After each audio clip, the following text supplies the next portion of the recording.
Tout le monde m'entend? C'est bon? Ok. Euh, Aujourd'hui, je vais vous parler du lien entre le climat et la guerre. Je pense que je n'ai pas de mots de vocabulaire spécifiques, donc je vais commencer tout de suite. Mesdames et messieurs, chers collègues, il y a un sujet qui n'a pas beaucoup été abordé par les 130 chefs d'État et de gouvernement réunis à Paris pour la COP 21, c'est le lien étroit entre dérèglement climatique et conflit. En effet, ce lien entre le changement climatique, la famine, les migrations, les trafics et les conflits armés est de plus en plus évident. Cependant, on a toujours l'impression que les dirigeants, organisations internationales, ONG sont un peu pris par surprise par ce phénomène. Je vais commencer par illustrer ce lien entre climat et guerre avec l'exemple du Sahel.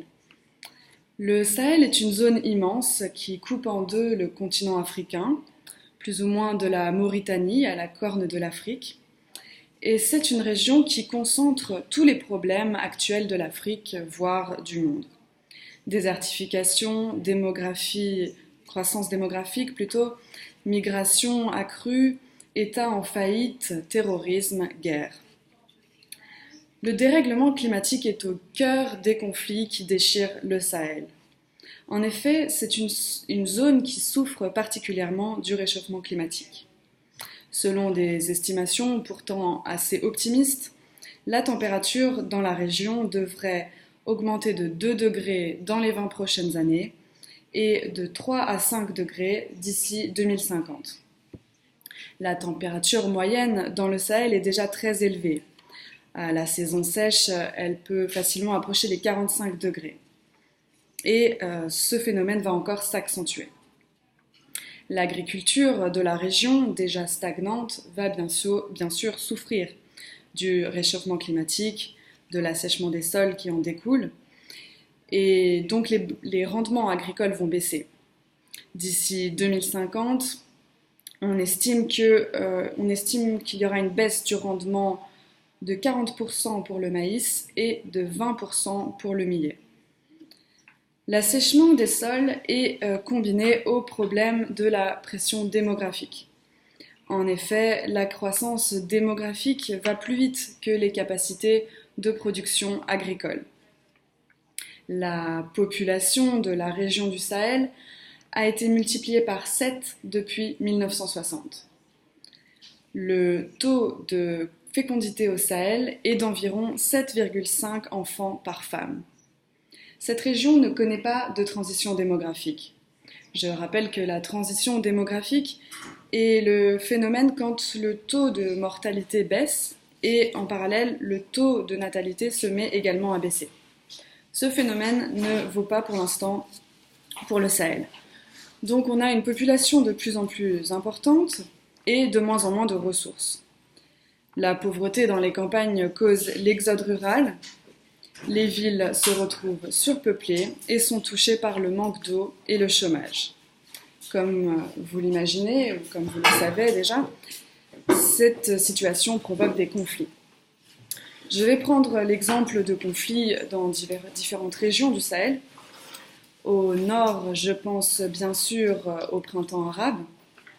La Syrie, la Libye, la Tunisie sont des pays qui sont touchés par la sécheresse, la sécurité alimentaire et par cette question de villes surpeuplées et touchées par le chômage. Donc dans les villes, on a des jeunes délaissés, sans perspective d'avenir, qui ont été les premiers à protester lors de ce fameux printemps arabe.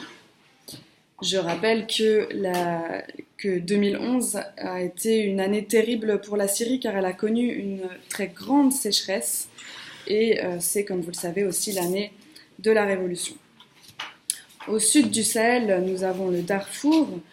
Une des principales causes du conflit au Darfour est que les peuples d'éleveurs, les peuples nomades, du fait de la sécheresse, ont dû changer d'itinéraire et donc trouver de nouveaux points d'eau, ces points d'eau étant sous le contrôle d'autres groupes ethniques.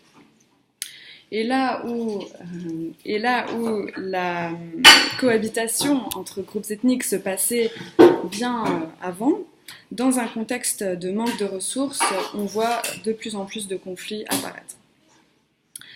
On peut parler également du problème du lac Tchad, un problème qui a d'ailleurs été abordé à plusieurs reprises lors de la COP21. Ce lac sert de frontière à 4 pays, Tchad, Nigeria, Niger et Cameroun. C'est une véritable catastrophe écologique qui a lieu dans cette région. En effet, ces 50 dernières années, le lac s'est asséché de 90%. Sa surface s'est réduite de 90%. Et donc, les habitants très nombreux qui vivaient au bord du lac, qui vivaient essentiellement de la pêche, se sont retrouvés sans ressources, ont dû s'adapter à un climat aride et se sont souvent tournés vers des groupes terroristes. Le terrorisme, j'y viens, car les groupes terroristes tels que Boko Haram ou Daesh se nourrissent de cette situation très précaire des populations rurales. Boko Haram, qui est très actif dans cette région du Tchad dont je viens de parler, profite de la situation un peu désespérée des pêcheurs, agriculteurs et éleveurs qui n'arrivent plus à nourrir leur famille. Boko Haram, qui était très actif au Nigeria, mais qui est maintenant également actif dans plusieurs pays. Dans toute la zone du Sahel, le terrorisme grandit. Au Sahara, les Touaregs se tournent vers des groupes terroristes. En effet, des jeunes Touaregs qui n'ont plus de perspective d'avenir dans l'élevage ou l'agriculture se tournent vers ces groupes armés qui leur offrent de l'argent ou au moins un moyen de survivre. Donc, je ne veux pas dire par là que tout découle du dérèglement climatique. Bien sûr, les questions religieuses, l'idéologie très efficace des groupes terroristes est également à prendre en compte, mais la désertification, l'appauvrissement des sols, l'incapacité de certaines populations à se nourrir est très liée aux conflits qui éclatent actuellement en Afrique. L'ONU estime que dans les 10 ans à venir, nous aurons 60 millions de réfugiés climatiques en plus et beaucoup d'entre eux viendront de la région du lac Tchad. Je parlerai dans la deuxième partie de mon discours de la manière dont certains essayent de réagir à cette situation. Pour l'instant, nous allons faire une petite pause.